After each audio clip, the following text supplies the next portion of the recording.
সকাল 10টা 5 হাওড়া শান্তিনিকেতন এক্সপ্রেস। 3 সিটের একদিকে বসে আছে হাজব্যান্ড ওয়াইফ আর তাদের বছর 7-এর একটি বাচ্চা। বাচ্চাটি যেখানে বসেছে তার ঠিক মুখোমুখি বসেছে 27-28 বছরের একটি ছেলে। ছেলেটির পাশের সিটেই রয়েছি আমি।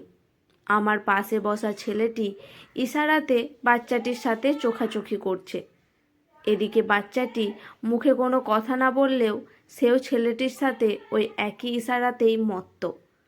ওদের দুজনের ইশারার খুনসুটি আমি বেশ উপভোগ করছি তখন। সাধারণত যা হয়, পাশাপাশি বসলে কতক্ষণ আর মুখ বন্ধ করে থাকা যায়। আমার পাশে বসা ছেলেটি তখন বাচ্চাটির সাথে কথা বলতে শুরু করলো। জিজ্ঞেস করলো, কি নাম তোমার? এখন বাচ্চাটা ভীষণ স্মার্টলি উত্তর দিল, মিত্রেশ। তোমার নাম? ছেলেটি প্রস্তুত ছিল না বাচ্চাটিকে তাকে নাম জিজ্ঞাসা করতে পারে। কয়েক সেকেন্ড থেমে মুচকি হেসে ছেলেটি বলল, আমার নাম দেবদত্ত। ভ্রুকুচকে বাচ্চাটি তখন জিজ্ঞেস করলো, দেবদত্ত? তোমার নিকনাম নেই? না, আমার একটাই নাম। তোমার নিকনেম? আমারও একটাই, ফ্রেন্ডরা আমাকে মিত্র বলে। বাচ্চাটির কথাগুলো বেশ শুনতে ভালো লাগছিল। পা দুটো চেয়ারের ওপর তুলে দিয়েই বাচ্চাটি সিটে বসে আছে। উইন্ডো সিটে যেহেতু বসেছে, কথা বলছে ঠিকই, তবে বাইরের দিকে তাকিয়ে কি যেন সব দেখে চলেছে। একটা অনুসন্ধিৎসু চোখ, ঠিক যেন সেই পথের পাঁচালীর ছোট্ট অপু। বাচ্চাটি ততক্ষণে ছেলেটির সাথে বেশ ভাব জমিয়ে ফেলেছে। মাঝে মাঝে আমার দিকেও তাকাচ্ছে। ও চাইছে আমিও কিছু কথা বলি। আমি অবশ্য চুপ করেই ওর কথাবার্তা মন দিয়ে শুনছি। বাচ্চাটির পাশে বসে ওর মা বাবা নিজেদের মধ্যেই তখন কথা বলছিল। টুকটাক অনেক কথাই হচ্ছে বলছে বাচ্চাটি। হঠাৎ করেই বাচ্চাটি ছেলেটিকে বলে বসলো, তুমি মোবাইলটা পকেটে রেখে দিয়ে আমার সাথে কথা বলো। ছেলেটিও সঙ্গে সঙ্গেই মোবাইলটা পকেটে রেখে জিজ্ঞেস করলো, কোথায় যাচ্ছ তোমরা? শান্তিনিকেতন। আমার বাবারও ছুটি, মায়েরও ছুটি, দুজনেরই ছুটি।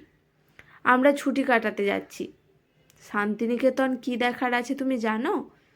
আমি কিন্তু জানি, অনেক কিছু আছে সেখানে। ও তাই? তুমি আগে কখনো গেছো? যাইনি, তবে জানি। আমার মা বাবা দুজনেই বলেছে অনেক সুন্দর জায়গা। বুঝলাম কল্পনেত্রে অপুর মতোই বাচ্চাটি কল্পনাপ্রবণ।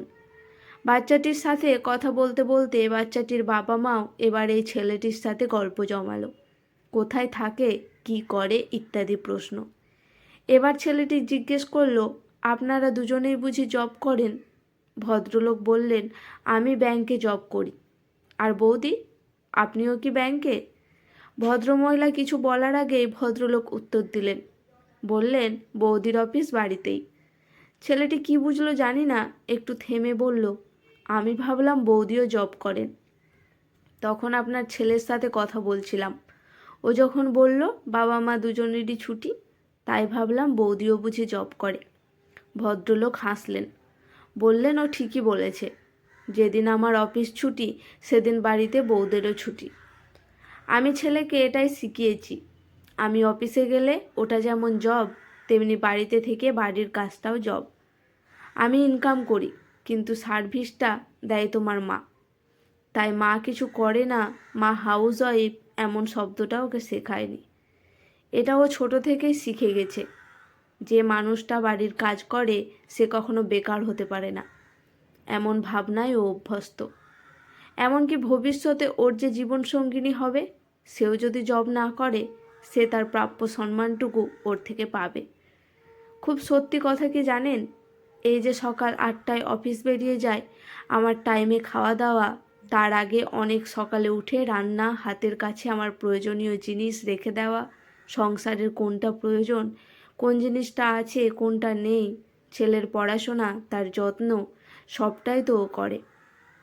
এই যে সব কিছু ঠিকঠাক করে চলছে, সবটাই চালাচ্ছে ও। হাউস ওয়াইফ শব্দটাই তো বিচ্ছিরি, মনে হয় বেকার থাকার অপর নাম হাউস ওয়াইফ।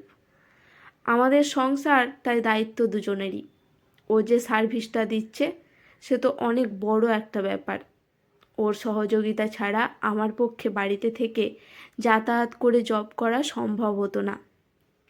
আমি ছেলেকে শিখিয়েছি, আমরা দুজনেই জব করি। আমি বাইরে করছি, তোমার মা বাড়িতে করছে। ছুটির দিনে তাই দুজনেরই ছুটি। যেদিন ছুটি সেদিন কোথাও ঘুরতে যাওয়া, রেস্টুরেন্টে খাওয়া, শপিং করা। আর যেদিন কোথাও যাওয়া হয় না, বাড়িতেই থাকি, সেদিন বাড়ির কাজ দুজনেই কাজ করি। রেস্ট নিলে দুজনেই নিই। আমার ছেলে এসব দেখেই বড় হচ্ছে। কথাগুলো শুনে আমি ভাবছি কত সুন্দর করে একজন মানুষ ভাবতে পারে। মেল ইগোকে কিভাবে ভেঙে চুড়ে দিয়ে সুন্দর একটা জীবন অধ্যায় রচনা করেছেন ওই ভদ্রলোক। কে বলল সংসার সুখের হয় শুধু রমণীর গুণে? পুরুষকেও যে গুণবান হতে হয়। হাউস হাজব্যান্ড কথাটা যদি পুরুষের ইগোতে লাগে, তাহলে বলবো হাউস ওয়াইফ শব্দটা নারীর ইগোতেও লাগা দরকার। আমি হাউস ওয়াইফ, নারীর এমন কথায় কোনো গৌরব নেই। আসলেই সে বুঝিয়ে দেয় আমি হাউস ওয়াইফ মানে আমি বেকার, আমি কিছুই করি না। হাউস ওয়াইফ কথাটা যতটা না সম্মানের, তার থেকে বেশি সেটা অপমানের বলেই মনে হয়। এ কথা নারীকেই আগে বুঝতে হবে। কখনো শুনেছেন পুরুষ গর্ব করে বলে আমি হাউস হাজব্যান্ড? তাহলে নারী বা কেন? সংসার হলো সবথেকে বড় অফিস। যে অফিসে যে সামলায়, তার কাজকে রেসপেক্ট করতে পারলেই সে এমনিতেই সম্মান পাবে। শুধু দরকার সময়ের সাথে সাথে নিজেদের মানসিকতাটুকুর বদল। পরস্পরের কাজটুকুকে সম্মান জানালেই সম্পর্ক সুন্দর হয়, আর তার সঙ্গে সঙ্গে জীবনও সুন্দর হয়। কলমে সরজিৎ ঘোষ। গল্পটি কেমন লাগলো অবশ্যই আমাকে জানাতে ভুলবেন না। ভালো লাগলে পাশে থাকবেন।